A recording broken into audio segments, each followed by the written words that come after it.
Bonjour à toutes et à tous, j'espère que vous allez bien aujourd'hui. Je vous explique dans cette vidéo comment faire de la visualisation en 5 points. Comment comprendre à réaliser une vraie visualisation en 5 points. Le premier point va être déjà de comprendre quelle visualisation tu veux faire. D'être très au clair avec toi-même. Est-ce que tu veux visualiser quelque chose qui pourrait se réaliser dans ta sphère professionnelle, personnelle, dans quelque chose de spécifique, peut-être une compétition sportive, etc. pour que vraiment tu sois le plus au clair avec toi-même et que ta visualisation puisse se dérouler de façon très limpide par la suite, puisque tu auras défini en amont exactement ce dont tu souhaites. Le deuxième point va être qu'il va falloir que tu te mettes au calme. Pourquoi? Parce que ça va être très important que tu puisses te concentrer, ça va être très important que tu ne sois absolument pas dérangé.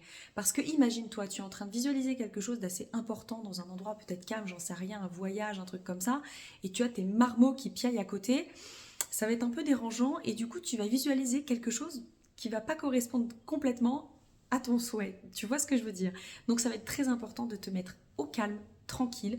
Tu peux rester assis, allongé, peu importe, mais vraiment, mets-toi dans un mode cocooning complètement. Tu pourrais même faire ça si tu es une nana dans un bain avec des bougies. Alors ça, c'est le must. Parce qu'au moins, tu es tranquille, au calme.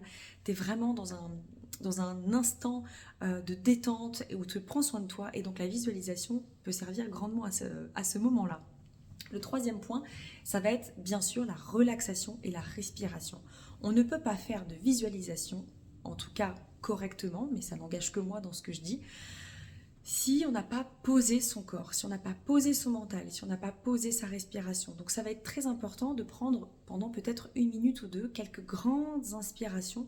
Tu sais, vraiment comme quand tu te mets en méditation où tu dois te focus sur ta respiration parce que ça va te permettre voilà, de calmer les battements de ton cœur, de calmer ta respiration et donc de poser ton mental, de détendre ton corps et donc tu seras beaucoup plus à même d'être dans cette réflexion, dans cet imaginaire que tu vas devoir faire par la suite. Le quatrième point, ça va être vraiment de visualiser tes objectifs. Alors là où ça va être important, c'est qu'il va falloir que tu visualises comme si les choses étaient déjà arrivées. Pourquoi? Parce que notre cerveau est tellement bien foutu que, alors c'est des études qui ont été faites, hein, je n'invente pas les choses, je n'ai pas les noms d'études en tête parce que je suis très mauvaise pour retenir tout ça.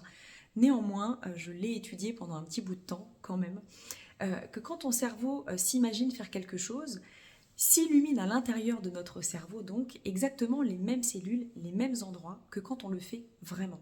C'est pour ça que la visualisation est très importante parce qu'en fait, tu vas sécréter en même temps les hormones qui vont être nécessaires. C'est-à-dire que quand tu vas visualiser de façon très puissante ce que tu souhaites pour toi, l'objectif que tu souhaites atteindre, tu vas faire fonctionner tous tes cinq sens en même temps. C'est-à-dire que tu vas te voir en ayant déjà atteint cet objectif, quel qu'il soit encore une fois. Tu vas déjà te visualiser vraiment en ayant déjà atteint cet objectif. Donc, tu vas faire bouger des choses en toi. Tu vas ressentir certainement de l'amour, de la passion, de quelque chose de très vibrant à l'intérieur de toi. Tu vas peut-être avoir ton rythme cardiaque qui va s'accélérer. Tu vas ressentir de la joie, peut-être de l'émotion aussi, parce que tu seras vraiment dans une mise en situation exactement comme si tu le vivais déjà. Donc ça, c'est hyper important. C'est presque le point, je dirais, sur les 5, le plus crucial et le plus important. Vis l'imaginaire comme si tu le vivais vraiment. Et le 5 point, et le dernier point, c'est la régularité. Je t'invite à faire cette pratique très souvent. Peut-être pas tous les jours forcément, quoique si tu as envie, tu peux le faire pendant un certain temps tous les jours, soit jusqu'à ce que cela arrive, soit peut-être quand tu sentiras que c'est le moment pour toi de passer à autre chose. En tout cas, plus tu vas pratiquer la visualisation, plus tu vas être à l'aise avec ça et moins tu seras gêné, même envers toi-même, de te dire mais je suis complètement folle que de m'imaginer déjà être la reine d'Angleterre. Bien entendu, c'est un mauvais exemple, mais vous voyez ce que je veux dire. Donc c'est très important de s'entraîner à la visualisation. Mais là où c'est encore plus important, c'est que plus tu vas t'entraîner, plus tu vas conditionner ton mental, ton esprit, à ce que à ce que tu visualises se produise. Et donc, automatiquement, tu vas changer ton mindset, tu vas changer ton mental et ta façon de voir les choses et de penser. Qu'est-ce qui va se passer par la suite?